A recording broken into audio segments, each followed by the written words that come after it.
सत श्री अकाल। India plus USA देख रहे सारे दर्शकों का मैं अमनप्रीत कौर स्वागत करती हाँ। सीएम मान की भ्रष्टाचार आगुओं खिलाफ कार्रवाई तो कांग्रेसी आगू डरे हुए हैं। मलविंदर कांग बंदी ਸਿੰਘਾਂ ਦੀ रिहाई के संघर्ष में साडा साथ दिओ। सुखबीर बादल दलित भाईचारे ने सीएम मान के घर का किया घिराव। युद्ध तो बाद साडे राज की अर्थव्यवस्था की होनी चाहिए है। चैलेंज के आओ शुरुआत करते हैं आज इस पहली वड्डी खबर तो। सीएम मान की भ्रष्टाचार आगुओं खिलाफ कार्रवाई तो कांग्रेसी आगू डरे हुए हैं। मलविंदर कांग कांग्रेस के सूबा प्रधान अमरिंदर सिंह राजा वड़िंग और विरोधी धिर के आगू प्रताप सिंह बाजवा सने कई वड्डे आगुओं वालों साधु सिंह धर्मसोत ते संगत सिंह गिलजिया की गिरफ्तारी को लैके मुख्यमंत्री की रिहाइश से बाहर हंगामा किया, जिसका आम आदमी पार्टी वालों विरोध किया गया। आप आगू मलविंदर सिंह कांग ने कांग्रेसी आगू ते दोष लगाया कि कांग्रेस अपने कुरपट आगुओं को कांग्रेस कार्रवाई तो बचाने लिए तरसो मच्छी हो रही है। ਉਹਦੇ 'ਚ ਇੱਕ ਬਹੁਤ ਵੱਡੀ ਲੋਕਾਂ ਦੀ ਉਮੀਦ ਸੀ, ਲੋਕਾਂ ਦੀ ਤਵੱਕੋ ਸੀ ਮਾਨ ਸਾਹਿਬ ਦੀ ਸਰਕਾਰ ਤੋਂ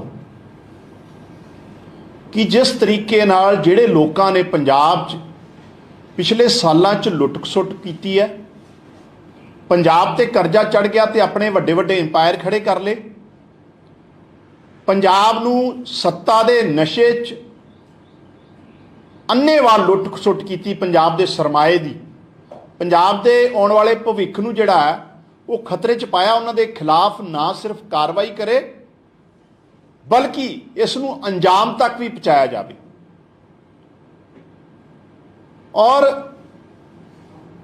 ਆਮ ਆਦਮੀ ਪਾਰਟੀ ਦਾ ਜਿਹੜਾ ਬੇਸਿਕ ਸਿਧਾਂਤ ਹੈ, ਜਿਹੜੇ ਪ੍ਰਿੰਸੀਪਲਸ ਹੈ ਆਮ ਆਦਮੀ ਪਾਰਟੀ ਦੇ, ਜਦੋਂ ਅਸੀਂ ਪੂਰੀ ਝਾਤੀ ਮਾਰਦੇ, ਜਦੋਂ ਅਰਵਿੰਦ ਕੇਜਰੀਵਾਲ ਜੀ ਜਿਹੜੇ ਸਾਡੇ ਨੈਸ਼ਨਲ ਕਨਵੀਨਰ ਹੈ, ਉਹਨਾਂ ਨੇ आम आदमी पार्टी की स्थापना की दिल्ली च, और उस टाइम सब तो वध इस करके लोगों ने भरोसा जताया सी भी आम आदमी पार्टी करप्शन नूं लैके जीरो टॉलरेंस की जिहड़ी पॉलिसी है उस ते काम करूगी। आम आदमी पार्टी की स्थापना ही जिहड़ी है एंटी करप्शन जिहड़ी मूवमेंट सी उहदे चों हुंदी है, और उहदा सबूत दिंदे होए 2015 च दिल्ली के मानयोग मुख्यमंत्री अरविंद केजरीवाल जी जिहड़े नैशनल कन्वीनर भी हैं, उन्होंने अपने मंत्री नूं बर्खास्त किया सी करप्शन के चार्जिस। उस सिद्धांतां ते उस प्रिंसीपल्स ते चलते हुए जदों पंजाब च 92 MLA लैके एक वड्डा मैंडेट आम आदमी पार्टी नूं मिलता है, मान साहब पंजाब के मुख्यमंत्री बनते, उस मुख्यमंत्री बनने के time before formation of cabinet साडे नैशनल कन्वीनर अरविंद केजरीवाल जी और मानयोग पंजाब के मुख्यमंत्री सरदार भगवंत सिंह मान होना ने लाइव हो के अपने MLA की मीटिंग च गल कही सी कि जिहड़ा साडा प्रिंसीपल है, सिद्धांत है जीरो टॉलरेंस अगेंस्ट करप्शन, उहदे ते अगर साडा कोई MLA, कोई वजीर, कोई लीडर पाया गया तो पार्टी उन्होंने बख्शूगी नहीं, कोई कंप्रोमाइज़ नहीं करूगी। और उससे ही लाइन ते चलते हुए कि ईमानदार, कट्टर ईमानदार जिहड़ी लीडरशिप का सबूत देंदे हुए पिछले दिनों च पंजाब के मानयोग मुख्यमंत्री जी ने अपने एक हैल्थ मिनिस्टर नूं 1% चार्जिस दे जिहड़े उन्हां दे साबित हो रहे, जिहड़े उन्हां दे खिलाफ आई सी गल, उन्होंने मद्देनज़र रखते हुए बाहर का रस्ता दिखाया सी। ते अज पंजाब कांग्रेस सरकार के जिहड़े साबका वजीर है साधु सिंह धर्मसोत, नाम साधु ते कम डाकुआं वाले, एक कहावत है 100 दिन चोर दे ते एक दिन साधु का, तो इत्थे 100 दिन साधु को रहे आ ते एक दिन पुलिस का। अज उन्होंने मान साहब की सरकार ने अरेस्ट किया है प्रिवेंशन ऑफ करप्शन एक्ट के अंडर, जिन्हें एज ए फॉरेस्ट मिनिस्टर रहंदे होए इलीगल तरीके नाल जंगलात की कटाई की और चो कमीशन खादा, ये उन्हां ते दोष है। और हुंदा ये रहा है पंजाब के इतिहास च, क्योंकि कदी अकाली दल बीजेपी की सरकार आ गई, कदी कांग्रेस की सरकार आ गई, इन्हां लोकां ने कदी भी परवाह नहीं की, क्योंकि इन्होंने लगता सी सैटिंग हो जानी आ। अकाली दल सोचता सी कांग्रेस आऊगी तो कांग्रेस नाल सैटिंग हो जाऊगी, कांग्रेस वाले सोचते सी ਅਸੀਂ ਸੱਤਾ ਤੋਂ ਬਾਹਰ ਜਾਵਾਂਗੇ ਤੇ ਅਕਾਲੀ ਦਲ ਬੀਜੇਪੀ ਨਹੀਂ ਆਉਣਾ, ਸੈਟਿੰਗ ਫੇਰ ਹੋ ਜਾਣੀ। ਔਰ ਉਸ ਸੈਟਿੰਗ 'ਚ ਪੰਜਾਬ ਤੇ 3 ਲੱਖ ਕਰੋੜ ਦਾ ਕਰਜ਼ਾ ਚੜ ਗਿਆ ਤੇ ਇਹਨਾਂ ਲੋਕਾਂ ਦੇ ਵੱਡੇ ਵੱਡੇ ਇੰਪਾਇਰ ਖੜੇ ਹੋ ਗਏ। ਔਰ ਸੱਤਾ ਦੇ ਅਹੰਕਾਰ 'ਚ, ਗਰੂਰ 'ਚ ਤੁਸੀਂ ਦੇਖੋ ਧਰਮਸੋਤ ਜੀ ਦੀਆਂ ਜਿਹੜੇ ਬਿਆਨ ਹੈ, ਪ੍ਰੈਸ ਮਿਲਣੀਆਂ, ਇਹਨਾਂ ਦੀ ਸ਼ਬਦਾਵਲੀ, ਇਹਨਾਂ ਦਾ ਬਾਡੀ ਲੈਂਗੁਏਜ, ਇਹ ਪਰਵਾਹ ਹੀ ਨਹੀਂ ਕਰਦੇ ਸੀ ਇਹ ਲੋਕ। ਇਹਨਾਂ ਨਾਲ ਸਾਨੂੰ ਕਿਸੇ ਨੇ ਹੱਥ ਨਹੀਂ ਪਾਉਣਾ। ਪੰਜਾਬ ਦੇ ਲੋਕ ਮਾਨ ਸਾਹਿਬ ਤੋਂ ਇਸ ਗੱਲ ਦੀ ਤਵੱਕੋ ਰੱਖਦੇ ਆ ਔਰ ਇਸ ਗੱਲ ਦਾ ਮਾਨ ਸਾਹਿਬ ਦੀ ਸਰਕਾਰ ਨੂੰ ਅਹਿਸਾਸ ਹੈ ਕਿ ਕਰਪਸ਼ਨ ਨੂੰ ਲੈ ਕੇ ਅਸੀਂ ਕੋਈ ਕੰਪਰੋਮਾਈਜ਼ ਨਹੀਂ ਕਰਨਾ, ਕੋਈ ਸੈਟਿੰਗ ਨਹੀਂ ਕਰਨੀ। ਅਸੀਂ ਉਹ ਸਾਰੇ ਲੋਕ, ਚਾਹੇ ਉਹ ਅਕਾਲੀ ਦਲ ਦੇ ਹੋਣ, ਕਾਂਗਰਸ ਦੇ ਹੋਣ ਜਾਂ ਆਮ ਆਦਮੀ ਪਾਰਟੀ ਦੇ ਕਿਉਂ ਨਾ ਹੋਣ, ਕੋਈ ਵੀ ਭ੍ਰਸ਼ਟ ਬੰਦਾ ਬਖਸ਼ਿਆ ਨਹੀਂ ਜਾਊਗਾ। ਜਿੱਥੇ ਮਰਜ਼ੀ ਇਹ ਪਨਾਹ ਲੈ ਲੈਣ। ਆ ਜਿਹੜੀ ਪਨਾਹਗਿਰੀ ਦੀ ਆਦਤ ਪੈ ਗਈ ਨਾ ਪਿਛਲੇ ਦਿਨਾਂ 'ਚ ਕਿ ਭਾਰਤੀ ਜਨਤਾ ਪਾਰਟੀ 'ਚ ਜੁਆਇਨ ਕਰ ਲਾਂਗੇ ਤੇ ਉਧਰ ਕੋਈ ਬਚ ਨਹੀਂ ਸਕਦਾ। ਜਿਨਨੇ ਪੰਜਾਬ ਦੀ ਲੁੱਟ-ਸੁੱਟ ਕੀਤੀ ਆ, ਜਿਨਨੇ ਭ੍ਰਸ਼ਟਾਚਾਰ ਕੀਤਾ ਹੈ, ਜਿਨਨੇ ਕਰਪਸ਼ਨ ਕੀਤੀ ਹੈ, ਜਿਨਨੇ ਪੰਜਾਬ ਦਾ ਸਰਮਾਇਆ ਲੁੱਟਿਆ, zero tolerance policy against corruption, ਇਹ ਸਾਡਾ ਸਿਧਾਂਤ ਹੈ, principal of Aam Aadmi party Arvind Kejriwal ji ਦਾ। ਔਰ ਆਉਣ ਵਾਲੇ ਟਾਈਮ 'ਚ ਵੀ ਬਹੁਤ ਵੱਡੇ ਵੱਡੇ ਉਹ ਲੁਟੇਰੇ ਜਿਹੜੇ ਪੈਟਰੋਨੇਜ ਹੁੰਦੇ ਰਹੇ ਸਰਕਾਰਾਂ ਦੁਆਰਾ, ਜਿਹੜੇ ਸੱਤਾ ਦੇ ਨਸ਼ੇ 'ਚ ਪੰਜਾਬ ਦੀ ਲੁੱਟ-ਖਸੁੱਟ ਕਰਦੇ ਰਹੇ ਔਰ ਪੰਜਾਬ ਦੇ ਲੋਕ ਵੇਟ ਕਰ ਰਹੇ ਇਸ ਗੱਲ ਦੀ। ਔਰ ਮਾਨ ਸਾਹਿਬ ਦੀ ਸਰਕਾਰ ਵੱਲੋਂ, ਆਮ ਆਦਮੀ ਪਾਰਟੀ ਵੱਲੋਂ ਅੱਜ ਪੰਜਾਬ ਦੇ ਲੋਕਾਂ ਨੂੰ ਅਸੀਂ ਇਸ ਗੱਲ ਦਾ ਭਰੋਸਾ ਦਿਵਾਉਂਦੇ ਹਾਂ, ਨਾ ਸਾਡੀ ਸਰਕਾਰ ਕਿਤੇ ਸੈਟਿੰਗ ਕਰੂਗੀ, ਨਾ ਕੰਪਰੋਮਾਈਜ਼ ਕਰੂਗੀ ਤੇ ਨਾ ਕਿਸੇ ਨੂੰ ਬਖਸ਼ੂਗੀ। ਅਸੀਂ ਤੇ ਆਪਣਾ ਵਜ਼ੀਰ ਜਿਹੜਾ 1% ਦੇ ਦੋਸ਼ ਹੈ ਉਹਨੂੰ ਨਹੀਂ ਬਖਸ਼ਿਆ। ਸੋ ਅੱਜ ਬਹੁਤ ਇੱਕ ਵੱਡੇ ਸਤਰ ਤੇ ਪੰਜਾਬ ਦੇ ਲੋਕਾਂ ਨੇ ਸੁੱਖ ਦਾ ਸਾਹ ਲਿਆ, ਸੈਟੀਸਫੈਕਸ਼ਨ ਫੀਲ ਕਰ ਰਹੇ ਆ। ਔਰ ਜਿਹੜੀ ਉਮੀਦਾਂ ਨਾਲ, ਜਿਹੜੀ ਤਾਂਗ ਲੈ ਕੇ ਮਾਨ ਸਾਹਿਬ ਨੂੰ ਪੰਜਾਬ ਦਾ ਮੁੱਖ ਮੰਤਰੀ ਬਣਾਇਆ ਸੀ, ਮਾਨ ਸਾਹਿਬ ਵੀ ਉਸੇ ਏਜੰਡੇ ਤੇ, ਆਮ ਆਦਮੀ ਪਾਰਟੀ ਦੀ ਸਰਕਾਰ ਉਸ ਸਿਧਾਂਤਾਂ ਤੇ ਚੱਲਦੇ ਹੋਏ ਇਸ ਜਿਹੇ ਕਰਪਟ ਲੋਕਾਂ ਤੋਂ ਆਉਣ ਵਾਲੇ ਟਾਈਮ 'ਚ ਵੀ ਨਹੀਂ ਬਖਸ਼ੂਗੀ, ਕੋਈ ਕੰਪਰੋਮਾਈਜ਼ ਨਹੀਂ ਕਰੂਗੀ।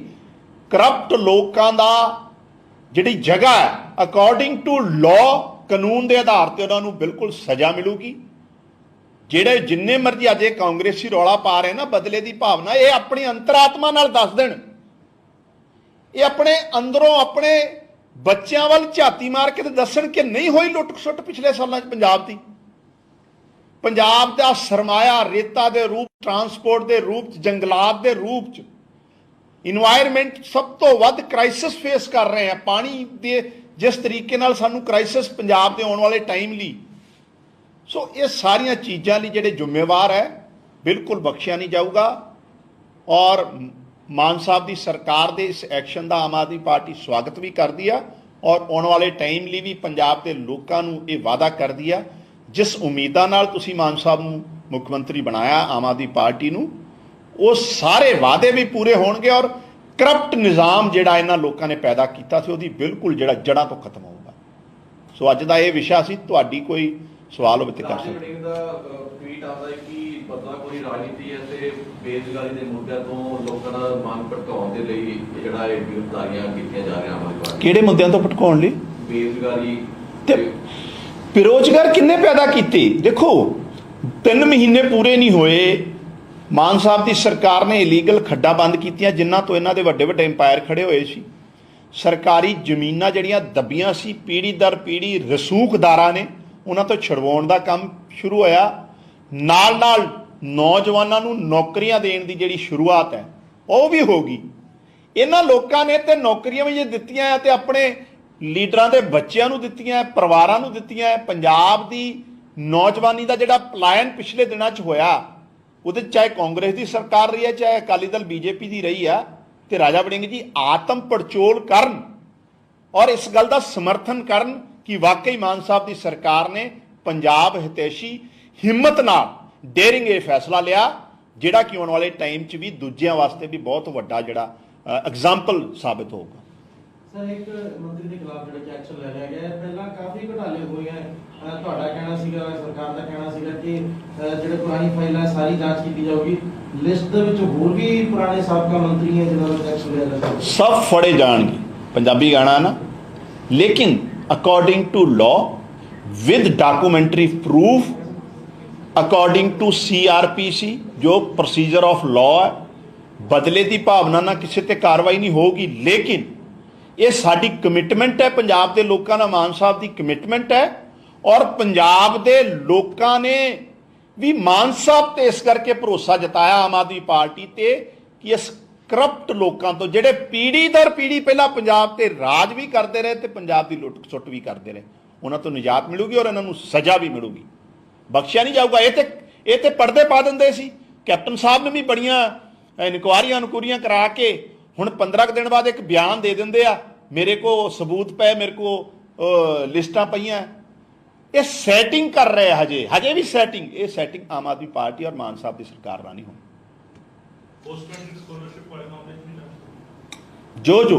ਜੋ ਕਰਤੂਤਾਂ ਇਹਨਾਂ ਦੀਆਂ ਰਹੀਆਂ ਆ, ਜਿਹੜੇ ਕਾਰਨਾਮੇ ਅਗੇਂਸਟ ਦਾ ਲਾਅ ਜਾ ਕੇ ਵਾਇਲੇਸ਼ਨ ਆਫ ਗਾਈਡਲਾਈਨ ਹੋਈਆਂ ਜਾਂ ਕਰਪਸ਼ਨ ਹੋਈ ਆ, ਭ੍ਰਿਸ਼ਟਾਚਾਰ ਹੋਇਆ, ਆਪਣੇ ਰਸੂਖ ਦਾ, ਆਪਣੇ ਪੋਸਟ ਦਾ ਗਲਤ ਇਸਤੇਮਾਲ ਹੋਇਆ, ਤੇ ਪੰਜਾਬ ਦੀ ਉਹ ਕੋਈ ਨਹੀਂ ਬਖਸ਼ਿਆ ਜਾਊਗਾ। ਵਾਰੀ ਸਾਰਿਆਂ ਦੀ ਆਊਗੀ ਜਿਹੜੇ ਲੁੱਟ ਖਸੁੱਟ ਨੇ। ਲੀਡਰ BJP ਚਲੇ ਗਏ, ਉਹਨਾਂ ਤੇ ਕਾਰਵਾਈਆਂ ਹੋਣਗੀਆਂ ਕਿ ਉਹਨਾਂ ਨੂੰ? ਦੇਖੋ, ਇਹ ਬੜੀ ਮਤਲਬ ਪੰਜਾਬ ਔਰ ਸਾਰਾ ਦੇਸ਼ ਸਮਝਦਾ ਹੈ ਕਿ ਅੱਜ ਦੇਸ਼ 'ਚ ਕਰਪਟ ਤੇ ਭ੍ਰਸ਼ਟ ਲੋਕਾਂ ਦੀ ਨਵੀਂ ਪਨਾਹਗਾਰ ਬਣ ਗਈ, ਉਹ ਭਾਰਤੀ ਜਨਤਾ ਪਾਰਟੀ ਬਣ ਗਈ ਆ।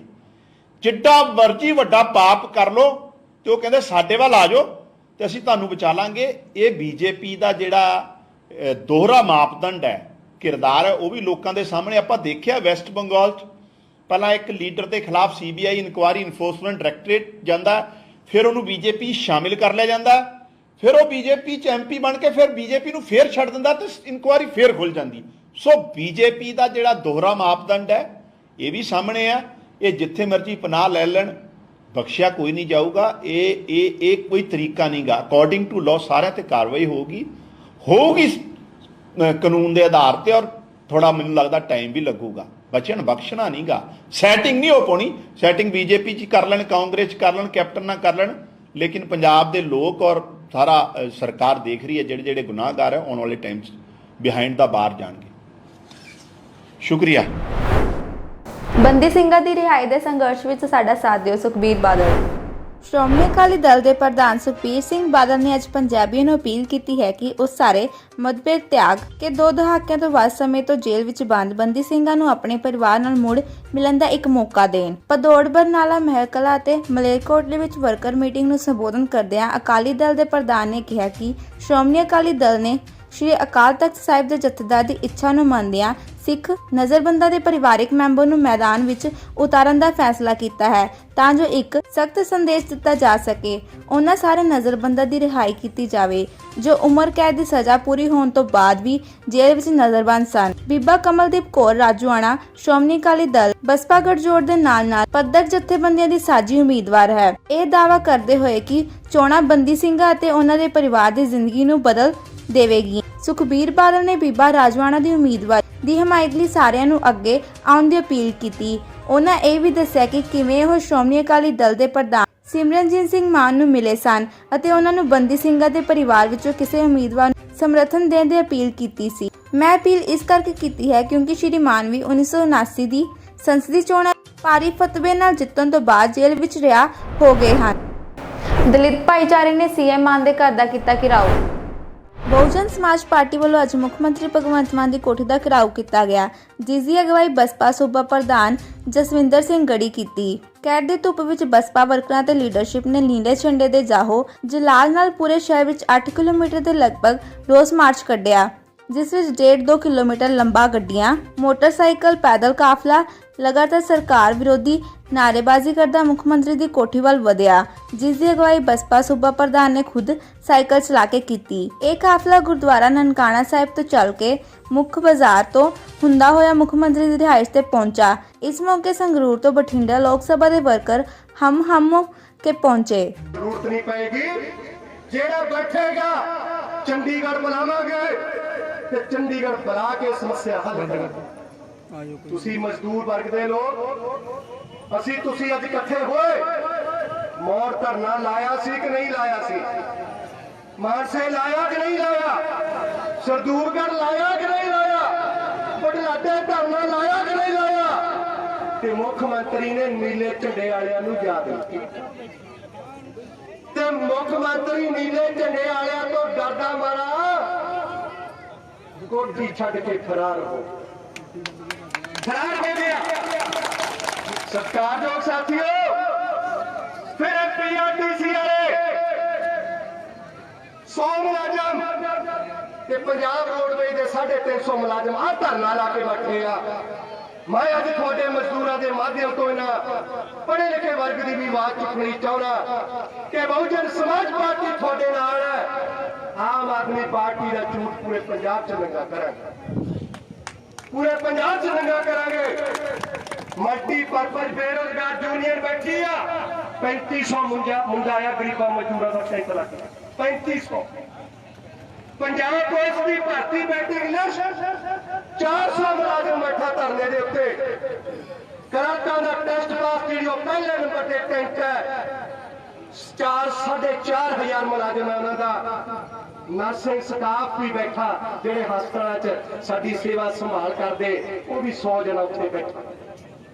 लैंडमैन आ बिजली, अजकल बिजली किन्नी आउंदी है जी, आउंदी बिजली हुण लगदा नहीं कि मझ बेच के घोड़ी लई, बोलो लगदा कि नहीं लगदा भाई। पखियां नूं भी पेटी च पईयां नूं, संदूकड़ी च पईयां नूं जाले लग रहे सी, कढणियां पै गईयां कि नहीं। पखे भुल गए सी, वो जेडे खजूरां दे पत्तियां नाल बनदे पखे भुल गए सी कि नहीं, मुड़ के खरीदने पै गए कि नहीं पै गए। भगवंत मान की सरकार, झाड़ू पूची वालियां दी सरकार ये कहंदी सी 600 यूनिट हर महीने, हर बिल दे 600 यूनिट माफ करांगे गरीबां दे। 80 दिन हो गए ते जिद्दां हुण बिजली आण लगी आ गई घड़ियां के कहंदी बीबी टाटा ते चले जांदी। हले मोटर का बटन दबिया होता टैंकी भरने कि बिजली टाटा करके चली जाती। इस हिसाब से मैनू लगता 600 जून तक पूरे साल च भी फूकियां जानियां। आम आदमी पार्टी की सरकार कहती महंगाई बहुत है। कल आम आदमी पार्टी ने एक चीज सस्ती की है, वो मुख्यमंत्री ने अपने काम दी की शराब सस्ती की, क्योंकि मुख्यमंत्री नूं चंगा बड़ा बल्टो चाहिए शराब का, कि महंगी बड़ी सी पिछलियां सरकारां इन बदला लिया। ये कहना सस्ती शराब भाई, जे सस्ता ही करना सी ते डीजल कर दिंदा, हिमाचल नालों 6.5 रुपया महंगा है। जे सस्ता ही करना सी, ये सस्ते का पैसा ये गरीबां के खाते च पा जांदा। जे नरमे नहीं किसान नूं 17,000 दिता, मैं कहना बहुजन समाज पार्टी का कहती 50,000 मिलता किसानों नूं नरमे, लेकिन गरीब मजदूर का हिस्सा कित्थे आ? असीं किसानां ने भी 50,000 मंगदे आ। लेनी पैंदी आ उस जादू की छड़ी का नाम आ हुकूमत, उस जादू की छड़ी का नाम आ मुख्यमंत्री की कुर्सी, उस जादू की छड़ी का नाम आ प्रधानमंत्री की कुर्सी। अखा बंद करके देखो, पिछले 75 साल तो हर 50 साल बाद जादू की छड़ी बदली जाती है, जादूगर की छड़ी बदल रही है। 75 साल अफसोस की गल है, ये जादू की छड़ी गरीबा मजदूर दलितां के हक में नहीं आई, गरीबों के हक में नहीं आई, मजदूरों के हक में नहीं आई, दलित और पछड़े के हक में नहीं आई। और जिन्हां दे कोल छड़ी ना होवे ਉਹਨਾਂ ਲੋਕਾਂ ਨੂੰ ਮੰਗਤੇ ਕਿਹਾ ਜਾਂਦਾ। ਉਹਨਾਂ ਲੋਕਾਂ ਨੂੰ ਕੀ ਕਿਹਾ ਜਾਂਦਾ? ਮੰਗਤੇ। ਔਰ ਮੰਗਤੇ ਉਹਨਾਂ ਕੋਲੋਂ ਮੰਗਣ ਆਉਂਦੇ ਆ ਜਿਨ੍ਹਾਂ ਕੋਲ ਜਾਦੂ ਦੀ ਛੜੀ। ਅੱਜ ਉਹ ਜਾਦੂ ਦੀ ਛੜੀ ਕਿਹਦੇ ਕੋਲ ਹੈ? ਕਿਹਦੇ ਕੋਲ ਹੈ? ਝਾੜੂ ਪਾਰਟੀ ਦੇ ਭਗਵੰਤ ਮਾਨ ਕੋਲ ਹੈ। ਭਗਵੰਤ ਮਾਨ ਨੇ ਸਾਡੀ ਸੁਣਵਾਈ ਨਹੀਂ ਕੀਤੀ ਤੇ ਦੱਸੋ ਝਾੜੂ ਪਾਰਟੀ ਦੀ ਧੌਣ ਤੇ ਗੋਡਾ ਰੱਖਣਾ ਚਾਹੀਦਾ ਕਿ ਨਹੀਂ ਰੱਖਣਾ ਚਾਹੀਦਾ? ਤੁਸੀਂ ਸਾਥ ਦੇ ਦੋਗੇ ਤੇ ਉਸ ਜਾਦੂ ਦੀ ਛੜੀ ਤੁਹਾਡੇ ਕੋਲ ਹੈ, ਉਹਨੂੰ ਕਿਹਾ ਜਾਂਦਾ ਵੋਟ। ਤੁਹਾਡੇ ਕੋਲ ਬਟਨ ਹੈ, ਉਸ ਜਾਦੂ ਦੀ ਛੜੀ ਦਾ ਬਟਨ ਹੈ ਤੁਹਾਡੇ ਕੋਲ। ਵੋਟਾਂ ਵਾਲੇ ਦਿਨ ਉਹ ਬਟਨ ਦੱਬਿਆ ਜਾਂਦਾ, ਵਰਤਿਆ ਜਾਂਦਾ। 50 ਸਾਲਾਂ ਬਾਅਦ ਵੋਟਾਂ ਪੈਣੀਆਂ, ਪਰ ਇਸ ਇਲਾਕੇ ਦੇ ਲੋਕਾਂ ਨੂੰ, ਸੰਗਰੂਰ ਲੋਕ ਸਭਾ ਦੇ ਲੋਕਾਂ ਨੂੰ ਬਦਲਾ ਲੈਣ ਦਾ ਮੌਕਾ 23 ਜੂਨ ਨੂੰ ਮਿਲ ਗਿਆ। ਪਤਾ ਕਿ ਨਹੀਂ ਪਤਾ? ਕਿੰਨਿਆਂ ਨੂੰ ਪਤਾ ਵੀ ਸੰਗਰੂਰ 'ਚ ਮੌਕਾ? ਭਗਵੰਤ ਮਾਨ ਮੁੱਖ ਮੰਤਰੀ ਪੰਜਾਬ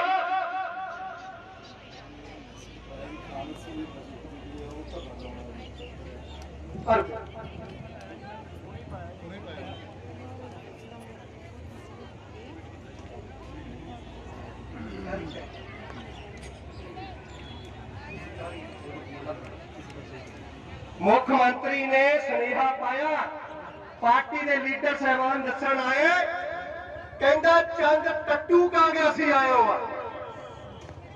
ਦੱਸੋ ਮੁੱਖ ਮੰਤਰੀ ਦਾ ਉੱਤਰ ਦੇਣਾ ਚਾਹੀਦਾ ਹੋ ਕਿ ਨਹੀਂ ਦੇਣਾ ਚਾਹੀਦਾ? ਤੁਹਾਨੂੰ ਕੀ ਕਹਿਣਾ? ਪੜਲ ਬਾਬਾ ਉੱਪਰ ਵੀ ਆਇਆ। होश में आओ, होश में आओ, ਬੋਲੋ ਬਈ। होश में आओ, होश में आओ, होश में आओ, वर्तमान होश में आओ, होश में आओ, होश में आओ, वर्तमान होश में आओ, होश में आओ, होश में आओ।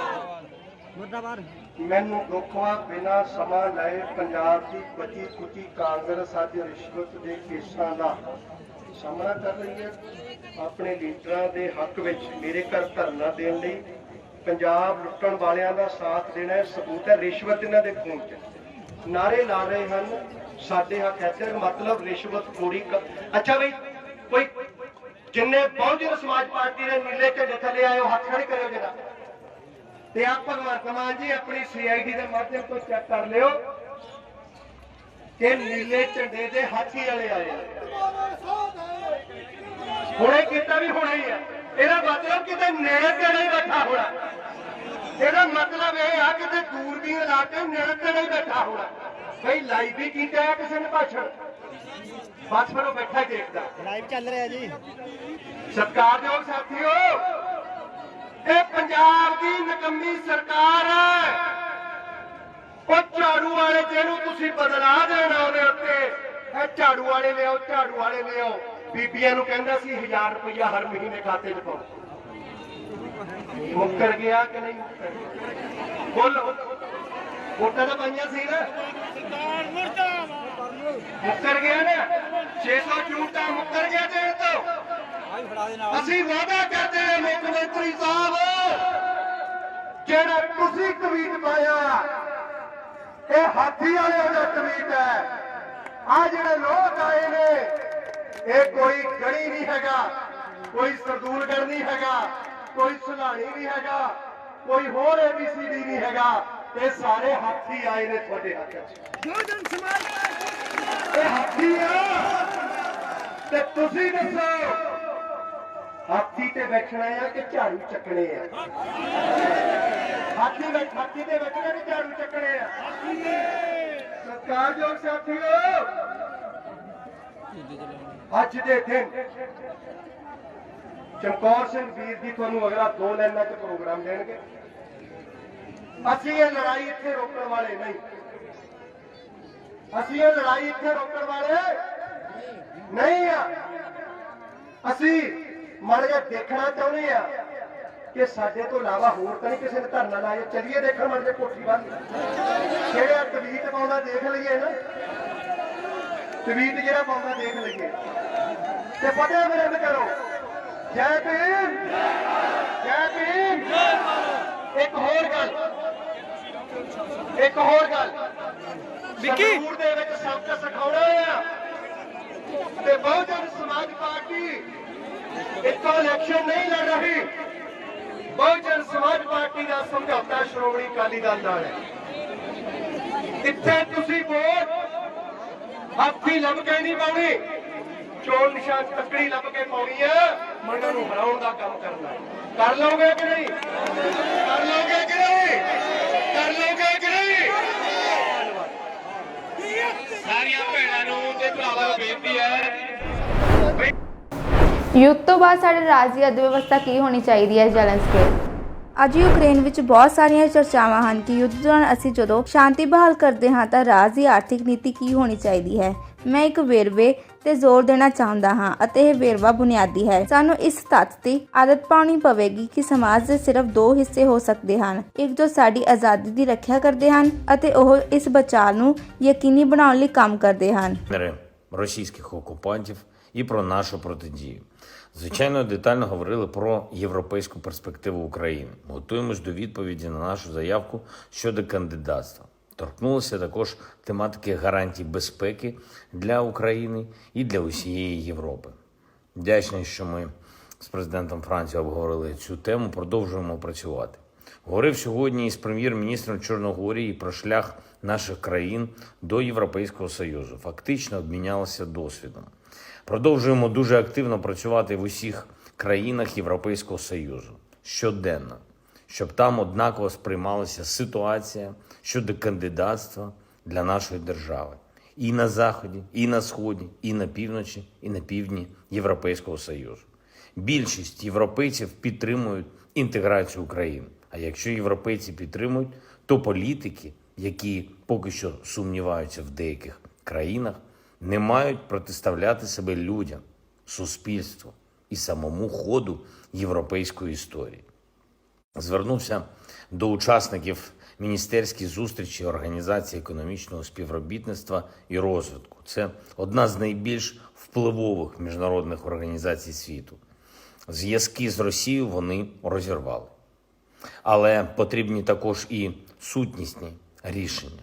Потрібен конкретний тиск на Росію за те, що вона робить, зокрема і за спровоковану нею кризу на світовому ринку продовольства. Провів сьогодні дуже важливу нараду з урядовцями. Економіка, бізнес, робочі місця.